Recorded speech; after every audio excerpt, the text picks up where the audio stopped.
ప్రజ్ఞ ట్యుటోరియల్స్కి స్వాగతం. ఈ వీడియోలో మనం డిఎస్సి స్కూల్ అసిస్టెంట్ బయాలజీలో భాగంగా 9వ తరగతి జీవశాస్త్రంలోని 10వ అధ్యాయము లేదా 10వ పాఠ్యాంశం అయిన నేల కాలుష్యం అనే పాఠ్యాంశంలో మనం గత 2 వీడియోలో కొన్ని విషయాలు నేర్చుకున్నాము. ఈ యొక్క 3 వీడియోలో కూడా మరికొన్ని విషయాలు నేర్చుకుందాము.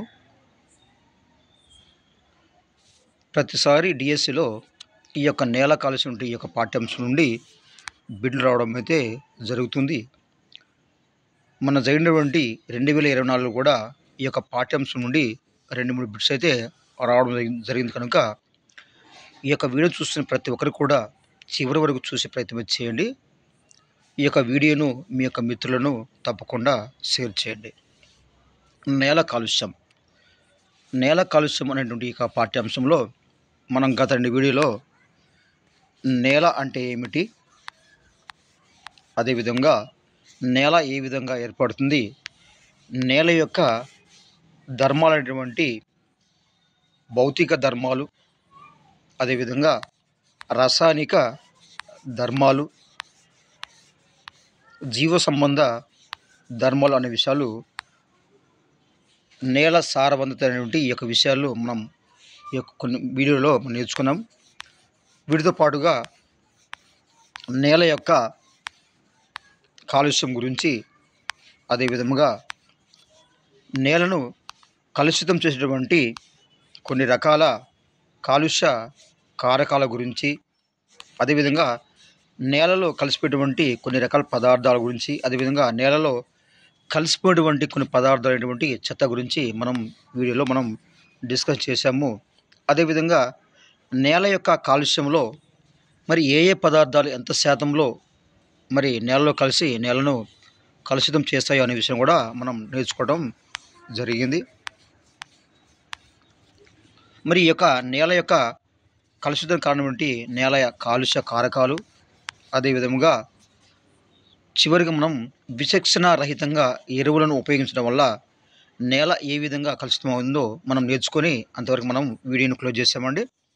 ఈ యొక్క వీడియోలో విచక్షణ రహితంగా క్రిమి సంహారకాలు, అదేవిధంగా కీటకనాశక మందులు, కలుపు మందులు వినియోగించడం వల్ల ఏ విధంగా నేల కలుషితమవుతుందో మనం నేర్చుకోవడానికి ప్రయత్నం చేద్దాం.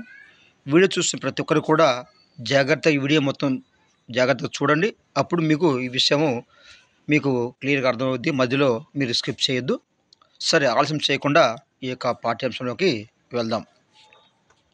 విచక్షణ రహితంగా ఈ యొక్క క్రిమి సంహారకాలు, అదేవిధంగా కీటకనాశక మందులు, కలుపు మొక్కలు వినియోగించడం వల్ల నేల అనేది కలుషితం అవుతుంది. సాధారణంగా మనం వివిధ రకాల ప్రయోజనాల కోసం మొక్కలపైన ఆధారపడుతుంటాం. మన ఆహార పంటలను కీటకాలు, శిలీంధ్రాలు, బ్యాక్టీరియా, వైరస్, ఎలుకలు, ఇతర జంతువులు ఆశిస్తాయండి. అంటే మన యొక్క ఆహార పంటలను ఏ జీవులు ఆశిస్తాయంటే కీటకాలు, శిలీంధ్రాలు, బ్యాక్టీరియా, వైరస్లు, ఎలుకలు, అదేవిధంగా ఇతర జంతువులు మన యొక్క ఆహార పంటలను ఆశిస్తాయి. పోషకాల కొరకు పంట మొక్కలతో కలుపు మొక్కలు పోటీ పడతాయి. పంట మొక్కలను ఆశించే క్రిమి కీటకాలను చంపడానికి రైతులు ఏం చేస్తారంటే క్రిమి సంహారక మందులను ఉపయోగిస్తారు. అంటే పోషక పదార్థాలు కోసం మనం ఆహార పంటను పండించినప్పుడు ఇక పంట మొక్కలో కొన్ని కలుపు మొక్కలను కూడా ఈ యొక్క పంట మొక్కలతో మరి కలిపి పెరుగుతాయని మనం 8వ తరగతి వ్యవసాయ పనులు మనం నేర్చుకున్నాము. ఇక్కడ కూడా పోషకాల కొరకు పంట మొక్కలతో కొన్ని కలుపు మొక్కలు పోటీపడి పెరుగుతాయండి. మరి ఈ యొక్క పంట మొక్కలు ఆశించినటువంటి ఈ యొక్క క్రిమి కీటకాలను చంపడానికి ఈ యొక్క రైతులు ఏం చేస్తారంటే క్రిమి సంహారక మందులను ఉపయోగిస్తారు. ఈ యొక్క క్రిమి సంహారక మందులను ఉపయోగించడం వల్ల ఆ యొక్క పంట పైన ఉన్నటువంటి ఆ యొక్క క్రిమి కీటకాలు చంపడం అయితే జరుగుతుంది. రెండవ ప్రపంచ యుద్ధం ముగిసిన తర్వాత చాలా ఎక్కువగా ఉపయోగించిన కీటక సంహారకాలు అయినటువంటి డిడిటి ఒకసారి డిఎస్సిలో డీడీటీ అబ్రివియేషన్ అడిగారండి. ఒకసారి ఈ విషయాన్ని గుర్తుంచుకోవాలి. డీడీటీ అంటే అబ్రివియేషన్‌ని అడగడం జరిగింది. ఈ విషయాన్ని గుర్తుంచుకోండి. డీడీటీ అంటే డైక్లోరో డైఫినైల్ ట్రైక్లోరో ఈథేన్ అని అనడం జరిగిందండి. గుర్తుంచుకోండి. మరి ఈ యొక్క డీడీటీ మరియు గెమాక్సిన్ అనేవి డీడీటీ, గెమాక్సిన్ అనేటువంటి ఈ యొక్క కీటక సంహారకాలు నేలలో పూర్తిగా కలిసిపోకపోవడం వల్ల కీటకాలు దీనికి నిరోధకతను ఏర్పరచుకున్నాయి. అంటే ఈ యొక్క డీడీటీ గాని, అదేవిధంగా ఈ యొక్క గెమాక్సిన్ గాని నేలలో పూర్తిగా కలిసిపోవండి. నేలలో పూర్తిగా కలిసిపోవడం వల్ల కలిసిపోకపోవడం వల్ల ఈ యొక్క కీటకాలు ఏం చేస్తాయంటే వీటికి ఈ యొక్క డీడీటీకి అదేవిధంగా గెమాక్సిన్‌కి నిరోధకతను లేదా నిరోధకతను ఏర్పరచుకున్నాయి. అంటే మరలా ఈ యొక్క డీడీటీ గాని లేదా గెమాక్సిన్ వాడితే ఆ కీటకాలనేవి చనిపోవండి. దీన్ని మనం అంటే నిరోధకత అంటాం. రైట్. ఈ విధంగా నేలలో పూర్తిగా కలిసిపోకపోవడం వల్ల మరి ఉపయోగించిన ఈ యొక్క డీడీటీ లేదా గెమాక్సిన్ అనేది వాతావరణంలో మిగిలిపోవడం అనేది జరుగుతుంది. ఇక నెక్స్ట్ పోతే ఇక్కడ చూడండి, ఇక్కడ ఒక ముఖ్యమైన బిట్ మనం చూస్తామండి. డీడీటీ అనేది కేవలము క్రొవ్వులలో మాత్రమే కరుగుతుందండి. Very important. డీడీటీ కేవలము కొవ్వులు మాత్రమే కరుగుతుంది. అదేవిధంగా మనం విటమిన్లు అని చదువుతున్నప్పుడు మనకి విటమిన్లు 2 రకాలని మనం విభజిస్తామండి. ఒకటి నీటిలో కరిగే విటమిన్లు, 2 క్రొవ్వులో కరిగేటువంటి విటమిన్లు అని మనం చదువుతాము. అదేవిధంగా ఇక్కడ డీడీటీ కూడా క్రొవ్వులు మాత్రమే ఇది కరుగుతుంది, నీళ్ళలో కరిగిపోదండి. మరి ఈ విధంగా డీడీటీ అనేది నీళ్ళలో కరగకపోవడం వల్ల ఇది ఆహారపు గొలుసు ద్వారా డీడీటీ అనేది నీళ్ళలో కరగకపోవడం వల్ల ఇది ఆహారపు గొలుసు ద్వారా ఫుడ్ చైన్ అంటాం మనం ఇంగ్లీష్‌లో. ఈ యొక్క ఫుడ్ చైన్ ద్వారా పక్షుల్లోకి చేరుతుందండి. ఆహారపు గొలుసు ద్వారా పక్షుల్లోకి చేరుతుంది ఈ యొక్క డీడీటీ. అంటే డీడీటీ మనం వాడినప్పుడు ఏమవుతుందంటే ఈ యొక్క డీడీటీ అనేది కేవలం క్రొవ్వులు మాత్రమే కరుగుతుంది. మరి ఈ యొక్క డీడీటీ అనేది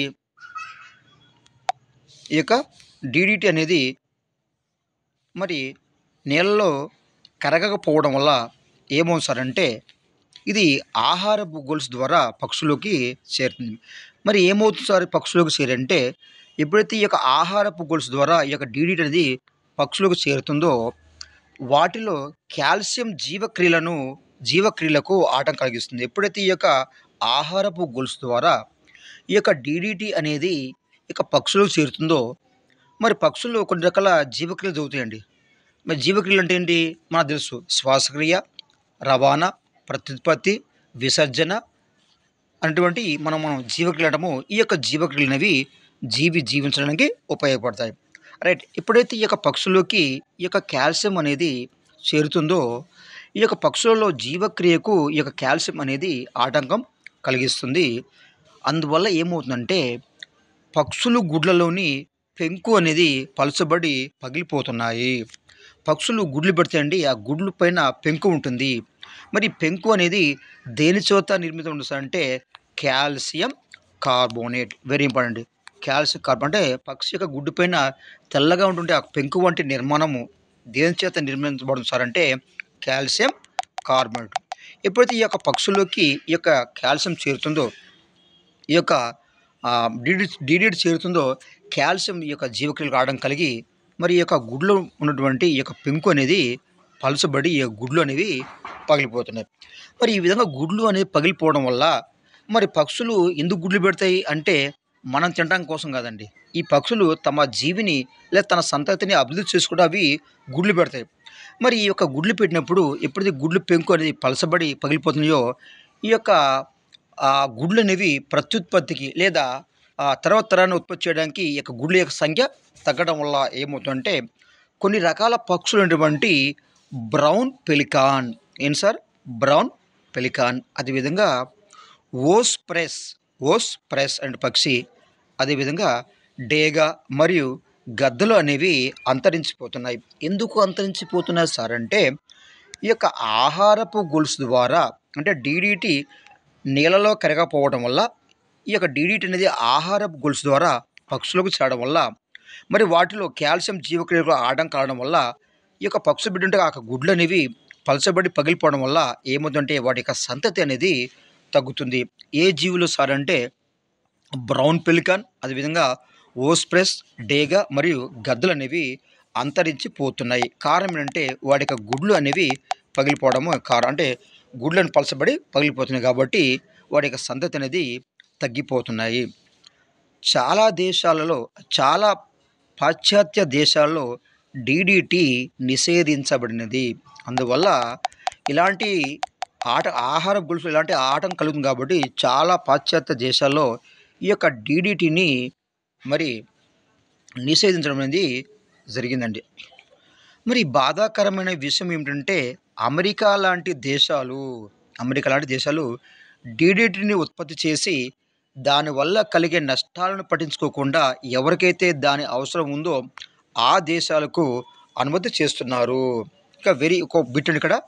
డీడీటీని డీడీటీని మరి నిషేధించబడినా సరే డీడీటీని ఉత్పత్తి చేసేటువంటి దేశం ఏంటి అని ఒకవేళ అడిగితే మనము అమెరికాని గుర్తుంచుకోవాలండి.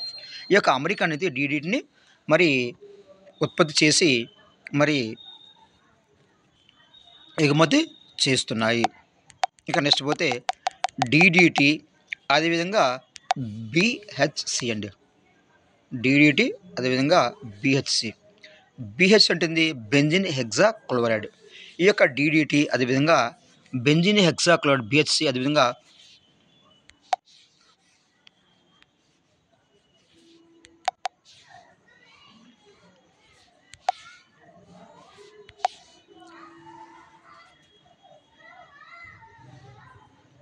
క్లోరినేటెడ్ హైడ్రోకార్బన్లు ఆర్గానోఫాస్ఫేట్స్, ఆల్రిన్, మలాథియన్, అదేవిధంగా డైహెల్డిన్, పిరోడన్ మొదలైనవి క్రిమి సంహారక మందులుగా మనం చెప్పవచ్చండి.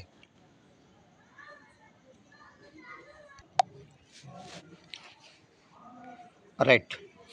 డీడీటీ అదేవిధంగా బిహెచ్సి బెంజిన్ హెక్సాక్లోరైడ్, అదేవిధంగా క్లోరినేటెడ్ హైడ్రోకార్బన్లు, ఆర్గానోఫాస్ఫేట్స్, ఆల్రిన్, మలాథియన్, డైఎల్డిన్, ప్యూరోడాన్ మొదలైనవి మనం క్రిమి సంహార మందులకు ఉదాహరణగా చెప్పవచ్చు. ఈ క్రింది వాటిలో క్రిమి సంహారక మందులు లేదా ఈ క్రింది జతలలో క్రిమి సంహార మందులని బిట్టేటువంటి అవకాశం ఉంటుంది కాబట్టి మనం వీటిని కూడా మనం గుర్తుంచుకుంటే మంచిది. ఇవి క్రిమి సంహారక మందులకు ఉదాహరణగా మనము చెప్పవచ్చు. నెక్స్ట్, ఈ యొక్క క్రిమి సంహారక మందులను పంటలపై చల్లినప్పుడు మిగిలిపోయిన వీటి యొక్క అవశేషాలు అనేవి మరి నేలలోని మట్టి కణాలకు చేరుతాయండి. ఈ యొక్క క్రిమి సంహార మందులను పంటలపై చల్లినప్పుడు మిగిలిపోయిన వీటి యొక్క అవశేషాలు నేలలోని మట్టి కణాల్లోకి చేరుతాయి. అవి ఆ నేలలో పెరిగినటువంటి పంట మొక్కలకు చేరి కలుషితం చేస్తాయి. ఈ అవశేషాలతో పెరిగినటువంటి పంటలను ఆహారంగా తినడం ద్వారా ఏమవుతుందంటే మానవ జీర్ణ వ్యవస్థలోకి చేరి తీవ్రమైన ప్రతికూల పరిస్థితులను కలుగజేస్తాయి. ఈ విధంగా రైతులు ఈ విధంగా క్రిమి సంహారక మందులను ఎక్కువ వాడటం వల్ల ఏమవుతుందంటే మరి మిగిలిపోయినటువంటి ఈ యొక్క అవశేషాలు అనేవి ఈ యొక్క మట్టి కణాల్లోకి చేరి ఈ మట్టి కణాల నుండి ఇక నేలలో పెట్టినటువంటి ఆ యొక్క పంట మొక్కలకి చేరుతాయి. ఈ పంట మొక్కలు చేరిన తర్వాత వాటి నుంచి ఈ యొక్క ఆహారాన్ని మనం తీసుకున్నట్టయితే మన యొక్క జీర్ణ వ్యవస్థలోకి అది చేరి మనకి తీవ్రమైనటువంటి ప్రతికూల పరిస్థితులు అనేవి కలగజేస్తుంటాయి. అందువల్ల క్రిమి సంహారక మందును అతిగా వినియోగించడం మంచిది కాదు. ఈ యొక్క క్రిమి సంహారకాలు జంతువులు మరియు మానవులలో ఈ యొక్క క్రిమి సంహారాలు అనేవి జంతువులు అదేవిధంగా మరియు మానవులలో విష ప్రభావాలు చూపిస్తాయండి. జంతువులు మరియు మానవులలో విష ప్రభావం చూపిస్తాయి. ఈ యొక్క విష ప్రభావం కలిగించడం కాకుండా నేల యొక్క సారాన్ని కూడా తగ్గిస్తాయి. కొన్ని రకాల క్రిమి సంహారకాలు మరింత స్థిరంగా ఉండి కొన్ని వారాలు లేదా నెలల పాటు నేలలో కలిసిపోకుండా ఉంటాయండి. కొన్ని డేంజరస్ క్రిమి సంహారకాలు ఉంటాయండి. ఇవి అంటే వీటి యొక్క అవశేషాలు అనేవి మరి మరింత స్థిరంగా ఉండి ఆ యొక్క అవశేషాలు అనేవి కొన్ని వారాలు లేదా నెలల పాటు కూడా ఆ యొక్క నేలలో కలిసిపోకుండా అలానే ఉండటం అనేది జరుగుతుంది. ఈ విధంగా నేల అనేది కలుషితం అవుతుంది. దీని ద్వారా ఈ యొక్క ఎరువులు వాడినటువంటి లేదా ఎరువులు అదేవిధంగా క్రిమి సంహారకాలు అనేవి మనం పంటలకు వాడడం వల్ల ఈ విధంగా నేల అనేది కలుషితము అవుతుంది. ఇక నెక్స్ట్ పోతే జైవిక వృద్ధీకరణం. జైవిక వృద్ధీకరణం అండి. ఈ యొక్క జైవిక వృద్ధీకరణం అని 2017 అదేవిధంగా మన దగ్గర 2024లో ఈ యొక్క జైవిక వృద్ధీకరణ గురించి బయోమాగ్నిఫికేషన్ గురించి ఇక్కడ మనకు బిట్టడం జరిగిందని చూద్దాం ఒకసారి ఏందో. మొక్కలకు కావలసిన పోషకాలైన నత్రజని, భాస్వరం అనేవి సహజంగా లభించే నీటిలో చాలా తక్కువ మోతాదులో ఉంటాయి. అంటే మొక్కలకు నత్రజని, భాస్వరం అనేవి మొక్కలకు చాలా ఉపయోగం అండి. మరి ఈ విధంగా నత్రజని అదేవిధంగా భాస్వరం అనేది సహజంగా లభించినటువంటి నీటిలో మరి చాలా తక్కువ మోతాదులో ఉండడం అనేది జరుగుతుంది. నీటిలో పెరిగే వృక్ష ప్లవకాలు వాటి పెరుగుదల కొరకు అవసరమైన మూలకాలను ఎక్కువ పరిమాణంలో నీటి నుండి సేకరిస్తాయి. నీటిలో కొన్ని రకాల వృక్ష ప్లవకాలు అంటే శైవలాల తరగతికి చెందినటువంటి జీవులు అన్నమాట. ఈ యొక్క వృక్ష ప్లవకాలు అనేవి నీటిలో ఉంటాయండి, అవి పెరుగుతుంటాయి. మరి నీటిలో ఉండి వీటి యొక్క పెరుగుదలకు అవసరమైనటువంటి ఈ యొక్క మూలకాలను తక్కువ పరిమాణంలో ఈ యొక్క నీటి నుండి సేకరిస్తాయి ఈ యొక్క వృక్ష ప్లవకాలు. ఈ విధంగా నీటి నుండి మరి ఈ యొక్క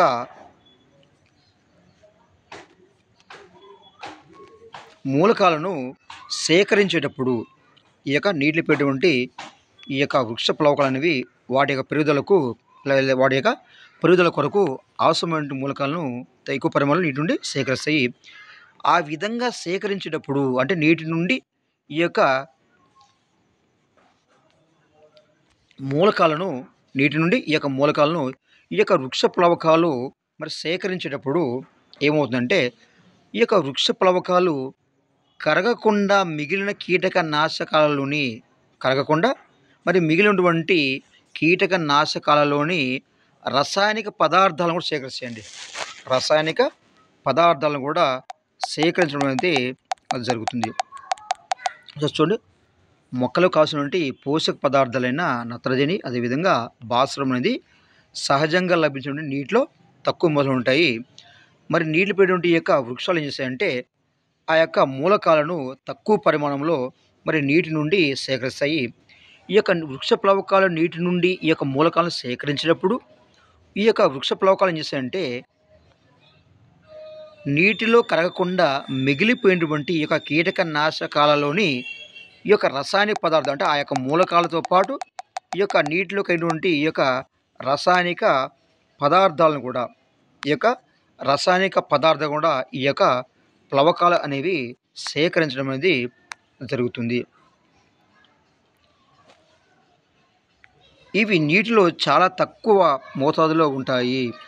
చాలా సున్నితమైన పరికరాలు కూడా వీటిని గుర్తించలేమండి. ఈ యొక్క రసాయనిక పదార్థాలు నీటిలో చాలా తక్కువ మోతాదు ఉంటాయి. వీటిని పరికరాలు కూడా వీటిని కొలవలేవు. ఈ రసాయన పదార్థాలు అనేవి జీవులలో కొద్దిగా పెరిగిపోతాయి. ఏ జీవులలో ఆ యొక్క నీటిలో ఉండి ఆ యొక్క జీవులలో కొద్దిగా పేరుకుపోవడం జరుగుతుంది. దీన్ని మనం అంటే జైవిక వ్యవస్థాపనం. దీన్ని మనం బయో యాక్యుములేషన్ అంటే జైవిక వ్యవస్థాపనం అంటే ఏంటి అంటే నీటిలో కరిగినటువంటి కొన్ని రకాల పదార్థాలు, రసాయనిక పదార్థాలు, కీటక సంహారం నుండి కొన్ని రకాల రసాయనిక పదార్థాలు అనేవి మరి తక్కువ మోతాదులో ఉన్నవి ఇవి జీవులోకి చేరి అవి పెరిగిపోతాయి. కాబట్టి దీన్ని మనం అంటే జైవిక వ్యవస్థాపనం లేదా బయో యాక్యుములేషన్ అంటాము. మరి జీవుల యొక్క కణాల్లో క్రమంగా చేరడం వల్ల ఈ యొక్క రసాయనిక పదార్థాలు అనేవి జీవులలో క్రమంగా చేయడం వల్ల వీటి యొక్క సాంద్రత అనేది అంటే వీటి సాంద్రత రసాయనిక పదార్థాల యొక్క సాంద్రత అనేది నీటిలోని రసాయన సాంద్రత కంటే ఎక్కువగా ఉంటుంది. వాతావరణంలో విచ్ఛిన్న కానటువంటి ఈ యొక్క DDT అదేవిధంగా బీహెచ్ బీహెచ్‌సి అండ్ లాంటివి జీవుల యొక్క క్రొవ్వు కణాల్లోకి చేరడం అనేది జరుగుతుంది. వాతావరణంలో కరగినటువంటి ఈ విధంగా డీడీటీ అదేవిధంగా బీహెచ్ లాంటివి జీవుల యొక్క కణాల్లోకి క్రొవ్వు యొక్క కణాల్లోకి చేరడం అనేది జరుగుతుంది. వృక్ష ప్లవకాలను ఎక్కువగా తినే జంతు ప్లవకాలు అదేవిధంగా చిన్న చేపలలో ఇవి కొద్దిగా చేరి పేరుకొని పోతాయండి. అంటే వృక్ష ప్లవకాలు తీయటువంటి జంతు ప్లవకాలు జంతు ప్లవకాలు ఉదాహరణ దీనికి పైసేలియా చెప్పొచ్చండి. పైసేలియా అటువంటి జీవిని మనము జంతు ప్లవకాలుగా ఉదాహరణ చెప్పవచ్చు. మరి వృక్ష ప్లవకాలు అంటే ఏంటి? అన్ని రకాల శైవలాలు ఏంటిది క్లామిడోమోనస్, వాల్వాక్స్ అదేవిధంగా ఏడగోనటువంటి ఈ యొక్క ప్లవకాలు. ఈ వృక్ష ప్లవకాలను మరి ఏం తింటాయి సార్ అంటే జంతు ప్లవకాలు తింటాయండి.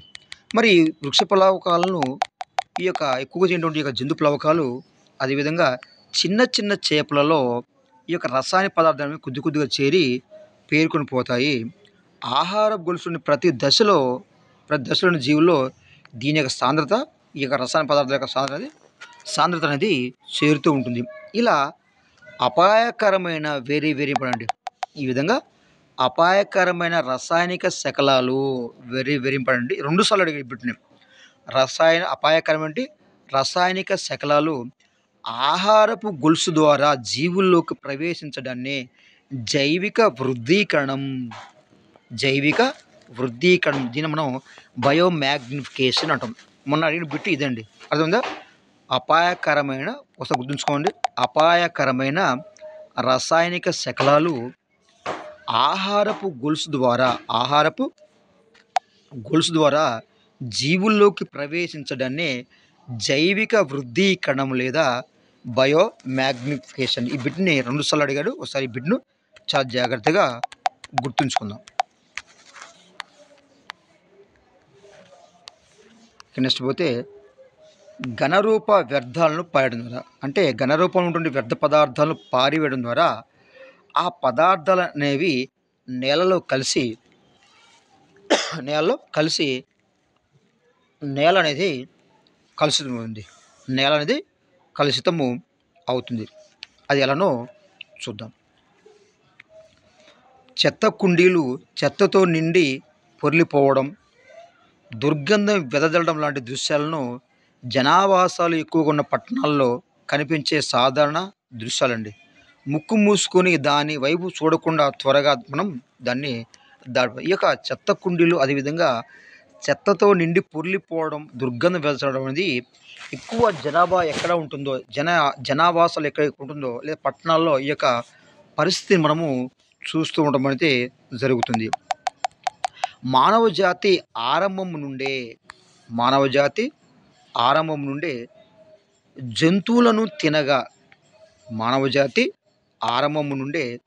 జంతువులను తినగా మిగిలిన ఎముకలు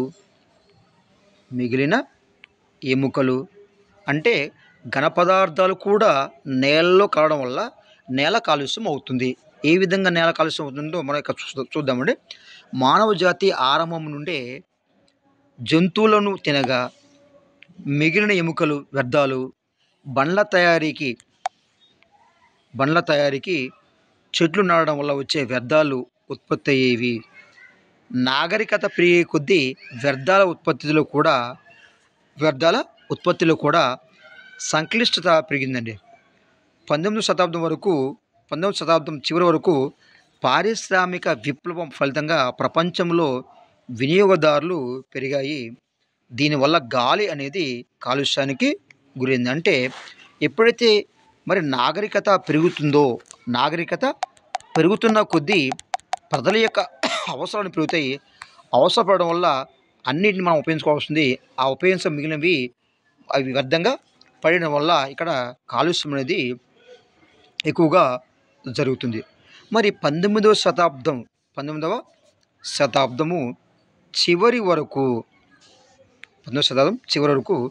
పారిశ్రామిక విప్లవం ఫలితంగా ప్రపంచంలో వినియోగదారులు పెరగడం అయితే జరిగింది.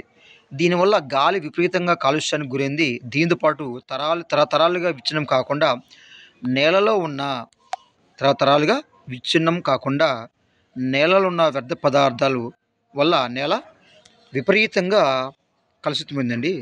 జనాభా పెరగడం, అదేవిధంగా పట్టణీకరణ వల్ల ఈ యొక్క ఘనరూప వ్యర్థాలనేవి బాగా పడింది. జనాభా పెరగడం, అదేవిధంగా పట్టణీకరణ వల్ల ఏమవుతుంది, ఈ యొక్క ఘనరూప వ్యర్థ పదార్థాలండి. ఘనరూప వ్యర్థ పదార్థాలు ఏంటి? జంతువులు తినగా మిగిలిన ఎముకలు, అదేవిధంగా చెక్క, కర్ర, ప్లాస్టిక్ అటువంటి వివిధ రకాల వ్యర్థ పదార్థాలు అనేవి ఎక్కువగా పెరుగుతుంది. ఈ యొక్క వ్యర్థ పదార్థాలు అనేవి పడివేయడం ద్వారా మరి నేలలో అవి కలిసిపోకుండా అవి అలానే ఉంటున్నాయి. తద్వారా ఏమవుతుందంటే నేల అనేది కలుషితము అవుతుంది. ఘనరూప వ్యర్థాలు అంటే ఏంటి సార్ అంటే, ఘనరూప వ్యర్థాలు అనగా చెత్త, చెదారం, అదేవిధంగా పనికిరాని టైర్లు, నీళ్లు శుద్ధి చేసే ప్లాంట్లు, అడుగున చేరే బురద మట్టి, మానవుల, జంతువుల క్రియల వల్ల ఏర్పడ్డ ఘన, ద్రవ, పాక్షిక ఘన వాయు వ్యర్థాలు. ఇంకో రకంగా చెప్పాలంటే వివిధ చర్యల ద్వారా సమాజం చేత ఒక్కసారి వాడుకొని పారవేయబడ్డ కర్బన, అకర్బన పదార్థాలన్నింటినీ మనము ఘనరూప వ్యర్థాలుగా మనము పేర్కొనొచ్చు అండి. ఈ యొక్క ఘనరూప పదార్థాలు అన్నీ మనం పడివేయడం ద్వారా ఇవి నేలలో కలిసిపోవు. తద్వారా నేల అనేది కలుషితము అవుతుంది. మరి ఈ యొక్క ఘనరూప పదార్థాలు అనేవి ఎలా ఉత్పత్తి అయితే సార్ అంటే, చూడండి ఇక్కడ ఘనరూప వ్యర్థాలను అవి ఉత్పత్తి అయ్యే స్థానాన్ని బట్టి ఘనరూప వ్యర్థాలను అవి ఉత్పత్తి అయ్యే స్థానాన్ని బట్టి ఈ క్రింది విధంగా వర్గీకరించవచ్చు. మరి ఎక్కడి నుండి వస్తున్న ఘనరూప వ్యర్థాలు అంటే, ఒకటి మున్సిపల్ ఘనరూప వ్యర్థాలు. మున్సిపల్ ఘనరూప వ్యర్థాలు దీనిలో ఇండ్ల నుండి వచ్చే వ్యర్థాలు, ఇండ్ల నిర్మాణంలోను ఇళ్లను కూలగొట్టిన వ్యర్థాలు, పారిశుద్ధ్యం వల్ల ఏర్పడిన పూడికలోని వ్యర్థాలు ఉంటాయండి. పారిశుద్ధ్యం వల్ల ఏర్పడిన ఈ యొక్క పూడికలోని వ్యర్థాలు ఉంటాయి. ఇవన్నీ కూడా నేలలో కావడం వల్ల నేల అనేది కలుషితము అవుతుంది. ఇక రెండవది ప్రమాదకరమైన ఘనరూప వ్యర్థాలండి. ప్రమాదకరమైన ఘనరూప వ్యర్థాలు పరిశ్రమల నుండి, ఆసుపత్రుల నుండి వచ్చే వ్యర్థాలలో ఎక్కడండి, పరిశ్రమల నుండి అదేవిధంగా ఆసుపత్రుల నుండి వచ్చే వ్యర్థాల్లో ప్రమాదకరమైన, హానికరమైన విష పదార్థాలు ఉంటాయండి. ఈ యొక్క పరిశ్రమల నుండి కానీ అదేవిధంగా ఆసుపత్రుల నుండి వచ్చే ఈ యొక్క వ్యర్థ పదార్థాలు ఏముంటాయంట, ప్రమాదకరమైన అదేవిధంగా హానికరమైన విష పదార్థాలు ఉంటాయి. కాబట్టి వీటిని ప్రమాదకరమైన వ్యర్థాలు అంటారండి. ప్రమాదకరమైన వ్యర్థాలు ఎక్కడ నుండి వస్తాయంటే పరిశ్రమల నుండి, ఆసుపత్రి నుండి రావడం అనేది జరుగుతుంది. ఇవి కూడా ఘనరూప వ్యర్థాలు. ఇవి కూడా నేలలో కలవడం వల్ల ఈ యొక్క నేల అనేది కలుషితము అవుతుంది. ఇక మూడవ ఘనరూప చూద్దామండి. సంక్రమణకు గురి చేసే ఘనరూప వ్యర్థాలు. మూడోది సార్, సంక్రమణకు గురి చేసే వ్యర్థాలు. ఆసుపత్రుల్లో ఉత్పత్తి అయ్యే వ్యర్థాల వల్ల అనేక రకాల వ్యాధులు కలుగుతాయి. వీటిలో అనేక రకాల వ్యాధులు కలుగుతాయి. వీటిలో సూదులు, సిరింజులు, రసాయన వ్యర్థాలు, మిగిలిన మందులు, మానవ విసర్జితాలు అనేవి మొదలైనవి. వీటి ద్వారా కూడా నేల అనేది కలుషితము అవుతుంది. మరి సాధారణంగా చెత్త, ఇండ్ల నుండి వ్యర్థాలు అనేవి ఇండ్లలో పుట్టే వ్యర్థాలు, బయట పడేసే ఘన పదార్థాలు, పరిశ్రమలు మరియు వ్యవసాయ పనుల వల్ల ఘనరూప వ్యర్థాలు అనేవి ఏర్పడతాయండి. ఈ ఘనరూప పదార్థాలు ఎలా ఏర్పడతారంటే, మరి సాధారణంగా చెత్త కానీ అదేవిధంగా ఇళ్లలో పుట్టే వ్యర్థాలు, అదేవిధంగా బయట వాడి పడేసేటువంటి ఘన పదార్థాలు, పరిశ్రమలు మరియు వ్యవసాయ పనుల వల్ల ఘనరూప వ్యర్థాలు అనేవి ఏర్పడతాయి. వీటిలో అధికంగా కాగితాలు, అట్ట ముక్కలు, ప్లాస్టిక్ వస్తువులు, గాజు వస్తువులు, నిర్మాణంలో వాడిపడేసే పాత సామాగ్రి, ప్యాకేజీ సామాగ్రి, విషతుల్యమైనటువంటి హానికర పదార్థాలు ఉంటాయండి. వీటిలో విషతుల్యమైనటువంటి హానికరమైనటువంటి పదార్థాలు అనేవి ఉంటాయి. నగరాల్లో ఏర్పడే చెత్తలో అధికంగా కాగితాలు. ఎక్కడండి? నగరాల్లో ఏర్పడే చెత్తలో అధికంగా కాగితాలు, మిగిలిపోయిన ఆహార పదార్థ నగరాల్లో ఏర్పడే నగరాల్లో ఏర్పడే చెత్తలో అధికంగా కాగితాలు, మిగిలిపోయిన ఆహార పదార్థాలు వంటి వాటిని పునశ్చక్రియ లేదా రీసైక్లింగ్ పద్ధతి ద్వారా నేలలో చేర్చి విచ్ఛిన్నం చేయవచ్చండి. అదేవిధంగా వ్యవసాయంలో ఏర్పడే అధిక వ్యర్థాలను పునశ్చక్రియ లేదా రీసైక్లింగ్ పద్ధతిలో వాడుకోవచ్చు. గనుల్లో ఏర్పడే వ్యర్థాలను అక్కడి నుంచి తొలగించవచ్చు. మనం ఈ విధంగా చేసి నేల యొక్క కాలుష్యాన్ని అరికట్టవచ్చు, లేదా నేల యొక్క కాలుష్యం కాకుండా కొంతవరకు చూడవచ్చు. ఘనరూప వ్యర్థాలలో అత్యంత హానికరమైన నూనెలు, ఘనరూప వ్యర్థాల్లో కొన్ని అత్యంత హానికరమైన నూనెలు, ఘనరూప వ్యర్థాలలో కొన్ని అత్యంత హానికరమైన నూనెలు, బ్యాటరీ లోహాలు, లోహాలను కరిగించే పరిశ్రమల నుండి వచ్చే భార లోహాలు, కర్బన ద్రావణాలు మొదలైన వాటి పట్ల మనం ప్రత్యేక శ్రద్ధ పెట్టాలండి. ఎందుకంటే ఇవి దీర్ఘకాలంలో నేలలో పేరుకుపోయి నేల రసాయన అదేవిధంగా జీవధర్మాలను మార్చివేస్తాయి. మంచినీటి వనరులను కూడా ఇవి కలుషితము చేస్తాయి. కాబట్టి వీటి పట్ల మనము చాలా జాగ్రత్తగా ఉండాలి. 90% కంటే ఎక్కువ ప్రమాదకర వ్యర్థాలు 90% కంటే ఎక్కువ ప్రమాదకర వ్యర్థాలు రసాయనాలు, పెట్రోలియం, లోహ పరిశ్రమలు, డ్రై క్లీనర్లు మరియు గ్యాస్ స్టవ్ల నుండి వెలువడతాయండి. అంటే 90% కంటే ప్రమాదకరమైన వ్యర్థాలు ఎక్కడ సార్ అంటే ఈ యొక్క రసాయనాలు, అదేవిధంగా పెట్రోలియం, మరి లోహ పరిశ్రమలు, డ్రై క్లీనర్లు, గ్యాస్ స్టేషన్ల నుండి అధిక మొత్తంలో ఈ యొక్క కలుషితాలు ఏర్పడడం అనేది జరుగుతుంది. మన చుట్టుపక్కల పేరుకుపోయే ఇలాంటి వాటి వల్ల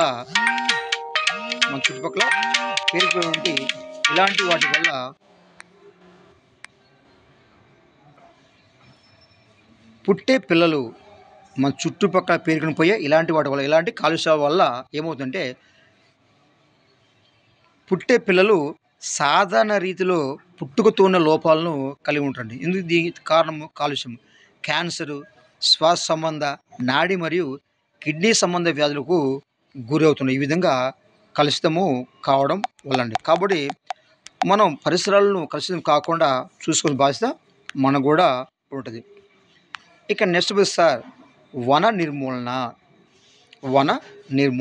దీనిలో కూడా ఒక బిట్ ఉందని మీకు చెప్తాను, జాగ్రత్త చూడండి. గాలి లేదా నీరు ద్వారా మట్టి పొరపై పొరలు కొట్టుకుపోవడం వల్ల మృత్తిక క్రమక్షయం అనేది ఏర్పడుతుంది. చెట్లను నరికివేయడం, వ్యవసాయ విస్తీర్ణం పెంచడం, ఉష్ణోగ్రతలో ఎక్కువ వ్యత్యాసాలు, ఆమ్ల వర్షాలు, అదేవిధంగా మానవుని చర్యల వల్ల నేల క్రమక్షయానికి కారణమవుతున్నాయి. దేనివల్ల క్రమక్షయం అంటే ఈ యొక్క గాలి లేదా నీరు ద్వారా పై మట్టిని కొట్టపోవడం, అదేవిధంగా చెట్లను నరికివేయడం, వ్యవసాయ విస్తీర్ణం పెంచడం, ఉష్ణోగ్రతల మార్పు, ఆమ్ల వర్షం వల్ల ఏమవుతుందంటే నేల అనేది క్రమక్షయానికి కారణమవుతుంది. మానవులు నిర్మించే వివిధ నిర్మాణాలు, గనుల త్రవ్వకం, కలప నరకడం, అధిక పంటలు, అధికంగా పశువులను మేపడం ద్వారా మానవుడు నేల క్రమక్షయాన్ని అధికం చేస్తుంది. అంటే మానవుడు కూడా నేల క్రమక్షయం చేయడంలో పాత్ర వహిస్తుంది. ఎలా అంటే కలపను మానవులు ఉపయోగించే వివిధ రకాల నిర్మాణాలు, అదేవిధంగా గనుల త్రవ్వకం, కలపను నరకడం, అధిక పంటలు పండించడం, అధికంగా పశువులు మేపడం ద్వారా ఏమవుతుందంటే మేపడం ద్వారా మానవుడు నేల క్రమక్షయాన్ని అధికం చేస్తున్నాడు. దీనివల్ల ఏముందంటే ఇది వరదలకు దారితీసి దీనివల్ల మృత్తిక క్రమక్షయం అనేది అధికం కావడం అనేది జరుగుతుంది. అడవులను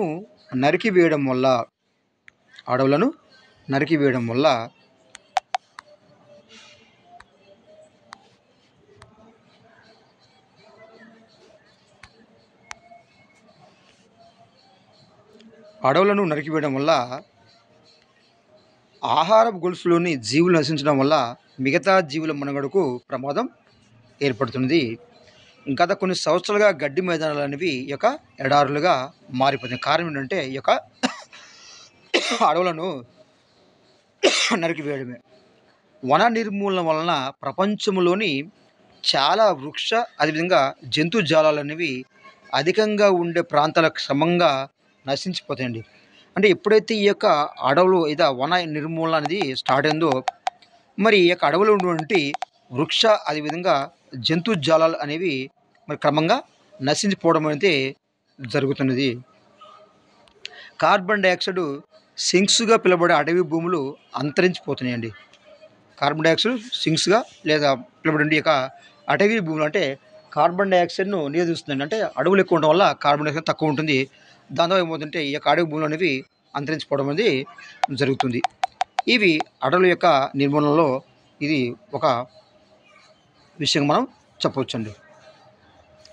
ఇక నెక్స్ట్ పోతే పట్టణీకరణం వల్ల అంటే చిన్న చిన్న గ్రామాలు అనేవి అభివృద్ధి చెంది పట్టణాలుగా మారుతున్నాయండి. ఈ విధంగా పట్టణీకరణ వల్ల కూడా కలుషితం లేదా కాలుష్యం అనేది జరుగుతుంది. మరి ఈ యొక్క పట్టణీకరణం వలన కాలుష్యం జరుగుతుంది. మరి ఎన్ని రకాల కాలుష్యం అంటే అవి మనం చూద్దామండి. ఉపరితల నేల కాలుష్యం. ఉపరితల నేల కాలుష్యం పట్టణాల్లో జరిగే వివిధ రకాల చర్యల వలన పెద్ద మొత్తంలో వ్యర్థాలు అనేవి పోగొతున్నాయండి. పెద్ద మొత్తంలో ఈ యొక్క వ్యర్థాలు అనేవి పోగొతున్నాయి. వాటిలో మరి ఏమైనా సరే అంటే జీవ విచ్ఛిన్న పదార్థాలు అదేవిధంగా జీవ విచ్ఛిన్నం కాని పదార్థాలు అనేవి ఉంటాయండి. అవి చూద్దాం ఒకసారి. జీవ విచ్ఛిన్నం కానీ లేదా జీవ విచ్ఛిన్న పదార్థాలు చూద్దాం ఫస్ట్.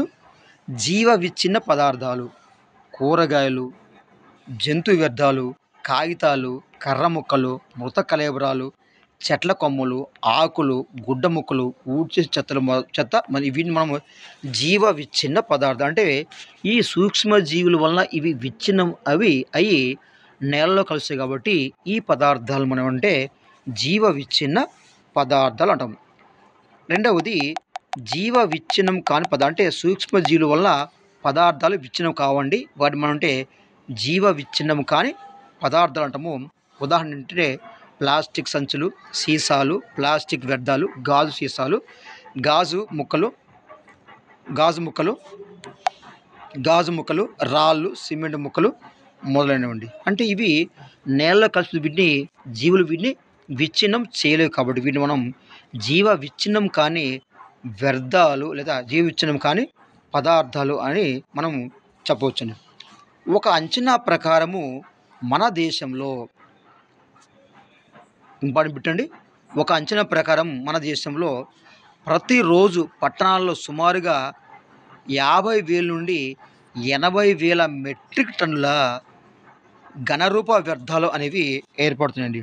ఒక అంచనా ప్రకారం మన దేశంలో పట్టణంలో సుమారుగా 50,000 మెట్రిక్ టన్నుల నుండి 80,000 మెట్రిక్ టన్నుల ఘనరూప వ్యర్థాలు అనేవి ఏర్పడుతున్నాయి. మరి ఈ ఘనరూప వ్యర్థాలను నిర్మూలించుకుంటే అవి అనేక సమస్యలను సృష్టిస్తాయి. ఈ ఘనరూప వ్యర్థ పదార్థాలను మనం నిర్మూలించకపోతే ఏమవుతుంది, వీటి వల్ల అనేక సమస్యలు అయితే వస్తాయి. రైట్. ఏ సమస్యలు సార్ అంటే మురికి కాలువల్లో అంటే ఘనరూప వ్యర్థ పదార్థాలు మనం నిర్మూలించకపోవడం వల్ల కొన్ని సమస్యలు వస్తాయి. అవి ఏంటి సార్ అంటే మురికి కాలువల్లో చెత్త పేరుకొని పోవడం, నెక్స్ట్ నీరు ప్రవహించకుండా మరి అడ్డంకులు ఏర్పడడం, మరి ఘనరూప వ్యర్థాలు నిర్మూలించకపోవడం వల్ల దుర్వాసన ఏర్పడడం, అదేవిధంగా సూక్ష్మజీవుల చర్యలు పెరగడం అనేది జరుగుతుంది. వీటి గురించి మనం ఇంకొంచెం వివరంగా తెలుసుకుందామండి. ఘనరూప వ్యర్థ పదార్థాలను మరి మనం నిర్మూలించకపోతే ఏమవుతుందంటే మురికి కాలువలో చెత్త అనేది పేరుకొని పోతుంది. ఈ యొక్క మురికి కాలువలో చెత్త అనేది పేరుకొని పోవడం వల్ల ఏమవుతుందంటే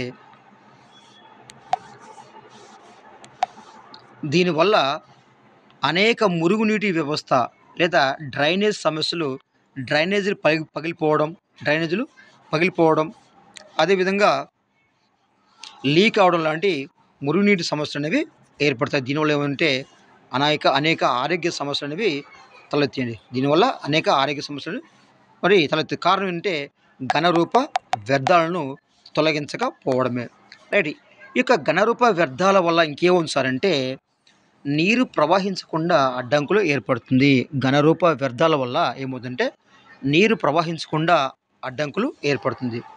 ఘనరూపాల వ్యర్థాల వలన మామూలుగా ప్రవహించవలసిన నీరు ఆగిపోయి మురికి నీరు రోడ్లను ముంచెత్తడం భవనాల పునాదులకు ప్రమాదం వాటిల్లుతుంది. అదేవిధంగా ఆరోగ్యానికి ప్రమాదకరంగా మారుతుంది. కాబట్టి ఘనరూప పదార్థాలను ఎప్పటికప్పటికి మనం నిరోధించవలసిన అవసరం అయితే ఉంటుంది.